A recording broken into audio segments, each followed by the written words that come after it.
ત્યાં જ તેને આસમાની સફરજનનું ઝાડ દેખાયું અને તે ત્યાં જઈને બેઠી. વાવ, વાદળી એપલ તો આજ સુધી નતો જોયું. તેને તો ખાઈને જવું જોઈએ. આમ કહીને તેણે આસમાની સફરજન પર ચાંચ મારી. વાહ, તે એટલું ટેસ્ટી હતું કે તેણે બધું ખાઈ લીધું. તેને ખબર ન હતી કે તેને ખાવાથી તેની ચાંચ અને જીભ આસમાની થઈ ગયા. મજા આવી ગઈ. હવે જો બીજું આ જંગલમાં શું શું જોવા જેવું છે. આમ કહીને તે આગળ વધી.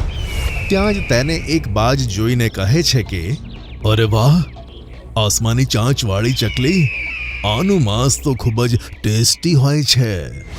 આ બાજુ મોન્ટુ વાંદરો રિંકી ચકલીની પાસે પહોંચ્યો કે જે ઘણા સમયથી ઉદાસ હતી. આ મીનુને કહ્યા વગર ક્યાંય પણ નીકળી જવાની આદતથી હું ખૂબ હેરાન છું.